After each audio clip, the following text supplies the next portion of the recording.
Bonjour les amis, nous retrouvons notre lutte dominicale. Aujourd'hui, dans le chapitre 15, les versets 1 à 3, puis 11 à 32, pour un passage qui a été probablement le plus commenté des passages d'évangile depuis, 2000 ans, qui s'appelle la parabole du fils prodigue. Donc je suppose que nous l'avons presque tous entendu un certain nombre de fois. C'est le genre de parabole qui nous fait parfois un peu sourire tellement on l'a entendu et en fait on oublie assez facilement parce qu'on oublie un petit peu la force du message qui est dedans. Donc ce que je vous propose, c'est de relire ce passage. Je vais vous faire un certain nombre de petits commentaires de façon à expliquer, bien comme d'habitude, un certain nombre de symboles avant de revenir aux conclusions et au message principal que nous envoie cette parabole. D'accord. Alors, il y a une première petite partie qui est la suivante. Les collecteurs d'impôts et les pécheurs s'approchaient tous de lui pour l'écouter. Et les pharisiens et les scribes murmuraient. Ils disaient, « Cet homme-là fait bon accueil aux pécheurs et mange avec eux. » C'est tout à fait un scandale, puisque, je pense qu'on en avait déjà parlé, mais effectivement, dans la tradition judaïque, il est absolument inimaginable de penser qu'un juif pratiquant et sérieux puisse se mettre à table, puisse parler, puisse s'amuser avec des gens qui sont considérés comme impurs. Voilà. Donc typiquement, Jésus s'est mis dans une situation de scandale. Et on passe à la deuxième partie qui est effectivement la parabole. Il dit encore, un homme avait 2 fils. Le plus jeune dit à son père, « Père, donne-moi la part de bien qui doit me revenir. » Ce qui est, il faut le savoir, ce n'est pas une demande très courante du temps de Jésus dans le milieu agricole. Puisque normalement, dans la tradition de nos anciens cousins, on apprécie que l'héritage qui peut être fait de biens, de terres, d'argent, voire éventuellement d'animaux, de troupeaux, en général, on essaye de maintenir ça dans la même famille. Vous savez, c'est pour ça que je vous avais raconté, quand on fait des mariages, c'est souvent les pères qui marient les garçons aux filles, de telle façon à être sûr que ça reste un peu dans la cousinade. On fait attention que ça ne soit pas tout à fait entre frères et sœurs, parce que ça serait quand même désagréable, mais qu'il y ait toujours des liens qui permettent qu'en effet, le bien ne se dilapide pas. Et donc, vous voyez, typiquement, la parabole que commence Jésus est une parabole qui n'est pas très probable, en fait, dans la réalité du temps de Jésus. Voilà. Mais le Père leur partagea son avoir. Peu de jours après, le plus jeune fils, ayant tout réalisé, partit pour un pays lointain et il y dilapida son bien dans une vie de désordre. Je ne sais pas donner de détails sur les désordres. Par contre, on sait qu'il est parti dans un pays lointain et vous comprendrez pourquoi. Quand il eut tout dépensé, une grande famine survint dans ce pays et il commença à se trouver dans l'indigence. Il alla se mettre au service d'un des citoyens de ce pays qui l'envoya dans les champs garder les porcs. Est-ce que vous vous rendez compte? Pour un juif, ce que ça veut dire que de garder des porcs, il faut vraiment que le type soit tombé bien bas. Et c'est malheureusement le cas de notre petit cadet. Et donc, même commentaire que quand les démons sont sortis pour aller dans un troupeau de cochons, de toute évidence, s'il y a des porcs qui sont cultivés, nous ne sommes pas en Galilée, le pays lointain, c'est un pays païen.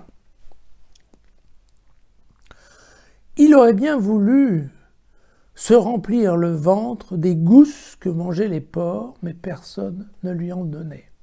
Alors les gousses qui mangeaient les porcs, il faut savoir que dans ces pays-là, c'est plutôt des graines de caroube, en fait.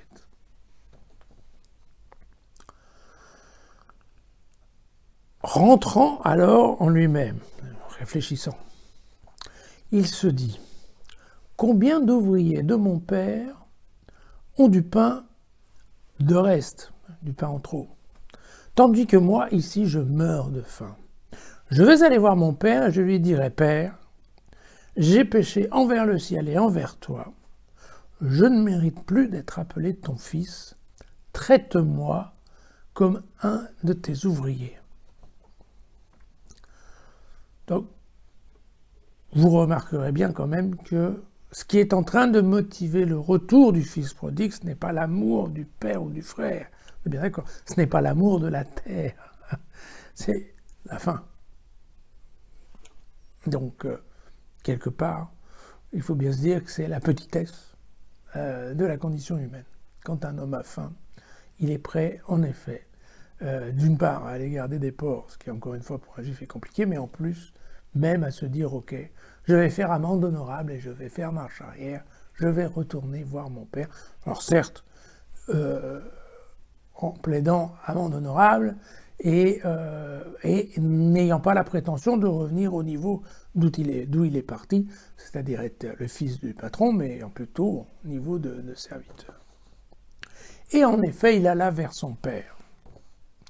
Comme il était encore loin, son père l'aperçut et fut pris de pitié.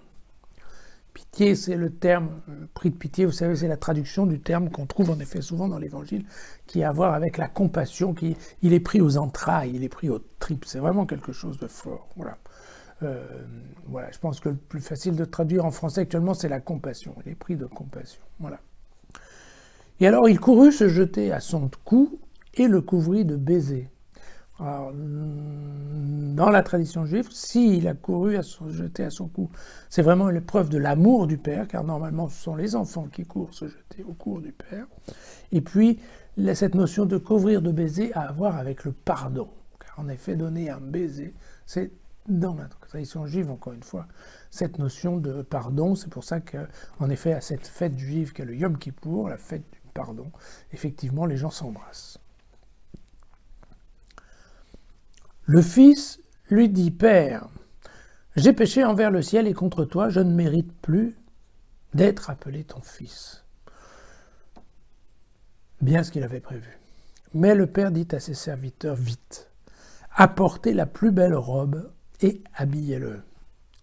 Mettez-lui un anneau au doigt et des sandales aux pieds. » L'anneau au doigt, c'est signe de l'autorité. Donc, le père va le réinstituer dans sa position de fils, ayant autorité sur les serviteurs. Et les sandales aux pieds, c'est le symbole de la liberté. C'est-à-dire que non seulement le fils est rentré, mais il est rentré comme une personne libre. Il n'est absolument ni esclave, ni assujetti au pouvoir du père. Si demain il veut repartir, il peut. Voyez. Amenez le veau gras, tuez-le, mangeons et festoyons, car mon fils que voici était mort et il est revenu à la vie, il était perdu et il est retrouvé. Et ils se mirent à festoyer. Le fils aîné, lui, était au champ, parce que celui-là, il bosse. Non seulement il ne va pas faire la fête, mais en plus, il bosse. Quant à son retour, il approcha de la maison, il entendit de la musique et des danses. Appelant un des serviteurs, il lui demanda ce que c'était. Celui-ci lui dit, « C'est ton frère qui est arrivé, et ton père a tué le veau gras, parce qu'il l'a vu revenir en bonne santé. » Alors, le fils aîné se mit en colère, il ne voulait pas entrer. Son père sortit pour l'en prier, mais il répliqua à son père, « Non, papa, voilà tant d'années que je te sers, sans jamais avoir désobéi à tes ordres. » Obéir aux ordres, vous savez, dans la tradition juive, ce que ça veut dire. Ça veut dire obéir au commandement. Vous vous rappelez hier, le pharisien parfait. Et à moi, tu ne m'as jamais donné un chevreau. Ça, on ne parle même pas d'un veau gras. Un chevreau, c'est un truc maigre et pas forcément très goûteux, pour festoyer avec mes amis. Mais quand ton fils, j'insiste, ton fils. Donc il n'y a plus de lien, le fils aîné dit bien, c'est pas mon frère, c'est ton fils à toi, hein, attention. Alors, mais quand ton fils que voici est arrivé, lui qui a mangé ton avoir avec des filles. Bon, Bah, je ne sais pas comment le fils est né pour savoir que c'est avec des filles qu'il a dilapidé. Au-dessus, il n'y a aucune précision sur la manière de dilapider son argent. Mais c'est vrai qu'on dit souvent que fréquenter les filles est une des très bonnes solutions de dépenser son argent. Bien. Eh bien, parce que ton frère... il a mangé tout ton avoir avec des filles, tu as tué le veau gras pour lui. Alors le père lui dit, mon enfant, toi, tu es toujours avec moi, et tout ce qui est à moi est à toi. Mais il fallait festoyer et se réjouir, parce que ton frère, et là vous voyez bien, c'est le père qui remet un peu l'aîné, le corrige un peu en disant, non, certes c'est mon fils, mais c'est aussi ton frère, ne l'oublie pas. Parce que ton frère que voici était mort et il est vivant, il était perdu et il est retrouvé. Voilà. C'est ça cette belle idée du père de l'enfant prodigue. Et ce que veut nous dire Luc ici, c'est qu'effectivement, notre Père du ciel va se comporter exactement comme le Père du Fils prodigue. Et donc, vous voyez que, alors, comment ça s'articule? Vous avez le premier paragraphe où les Juifs disent « Oh là là là, quel scandale de voir Jésus copiner avec les pécheurs. » Mais le développement qui vient en dessous, c'est le message de dire « Oui, mais Jésus, en fait, copine avec les pécheurs. Pourquoi? Parce que l'important, c'est que ces pécheurs, ce sont en fait des frères, des fils de Dieu, qui sont partis. Ils sont partis festoyer, ils sont partis faire un tour, ils sont partis dilapider non pas leur argent, mais leur cervelle, leur bien, dans ce sens-là, dans un bien spirituel. Donc l'idée, c'est de traiter les pécheurs comme étant des enfants prodigues, en tout cas des enfants séparés. Et donc tout ce qu'on peut faire pour qu'ils reviennent à la maison, eh bien, c'est formidable, c'est justifié, et en plus de ça, le Père va être absolument heureux. C'est la façon dont ça se passe. Donc, bien entendu, on voit bien hein, que il y a tout dans cet évangile. À la fois, il y a le comportement du Père qui est extraordinaire, mais on voit bien que le comportement des enfants, il est tout à fait humain, hein, parce que le type qui bosse et qui n'arrête pas de bosser avec son père, moi j'en connais certains. Celui qui se tire avec l'oseille et qui va faire la fête, j'en connais pas mal. Donc vous voyez que c'est tout ça, on a un peu tous les sentiments de la condition humaine, on a l'insouciance, le remords, la repentance, et bien entendu la jalousie de l'aîné, d'accord? Donc tout ça est complètement une excellente description, presque à la Zola, de l'humanité de ces gens. Et donc, c'est important pour ça. Je ne pense pas que beaucoup de gens, en lisant cette parabole, pensent franchement que nous, pécheurs, en fait, nous sommes dans la situation d'enfants séparés. Voilà. Est-ce que ça correspondrait à un péché originel? J'en sais rien. Mais typiquement, nous sommes effectivement séparés de Dieu et l'important, c'est de faire un mouvement pour revenir au bercail, si je puis m'exprimer ainsi. Et le Père est merveilleux parce que vous voyez qu'ici, c'est un Père qui ne fait aucun reproche. Vous pourrez relire hein, l'Évangile dans Jésus facile, mais le Père ne fait de reproche ni à l'aîné ni au cadet. Alors, on ne sait pas lequel est le pire, parce que des fois, on peut peut-être penser que c'est le cadet parce qu'il est parti faire la fête, mais des fois, on peut aussi penser que le pire, c'est l'aîné parce qu'il est tellement jaloux qu'il ne vient même pas dire bonjour à son frère. Donc, il en est presque à même renier son frère. Hein. Donc, on voit bien que dans la tragédie humaine, on est pas mal. Et là, le Père est formidable. Il ne fait aucun reproche. Un Père qui laisse à ses fils la liberté de s'en aller. Quand même formidable, ça. Le Père, le Fils qui lui dit « Ok, donne-moi ma part d'argent et je m'en vais ».